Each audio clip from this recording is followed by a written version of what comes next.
Football is crying out for managers who are not afraid to tell it as it is when it comes to COVID vaccinations.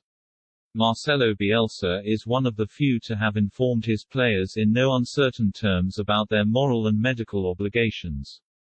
That's why Leeds are one of the most vaccinated squads in the Premier League.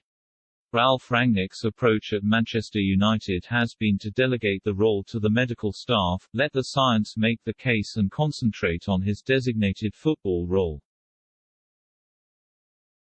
No prizes for guessing how Sir Alex Ferguson would have viewed that arm's-length approach. It is also hard to imagine the scene that played out at 10 a.m. on Monday morning at United's Carrington training ground occurring on Ferguson's watch. One of the United players, who has been notably reluctant to vaccinate, sauntered off from the PCR testing station towards the canteen, oblivious to the fact that all squad members were deemed a COVID risk and supposed to be heading straight home to await the results of the tests, due at 2 p.m. A member of United's medical staff had to call him back to the testing site in the car park. As of a few weeks ago, at least 2 United players had resisted pleas to receive their initial 2 doses of vaccine, let alone the booster, and the chaotic consequences were all too clear at the training ground on Tuesday.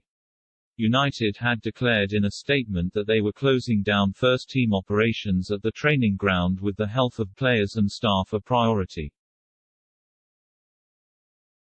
Yet staff were asked to travel into the very same environment to prepare Christmas lunch for the women's team, under-23s and under-18s in the Carrington canteen.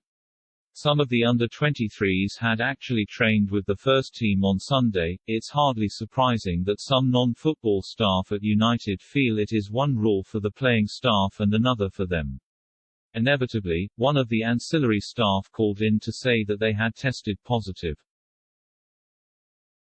In all, there were 120 staff and players present on Tuesday. This is the outcome of football's limp approach to vaccination, although the penny will drop soon enough for players who refuse to vaccinate when they find their earning potential curtailed.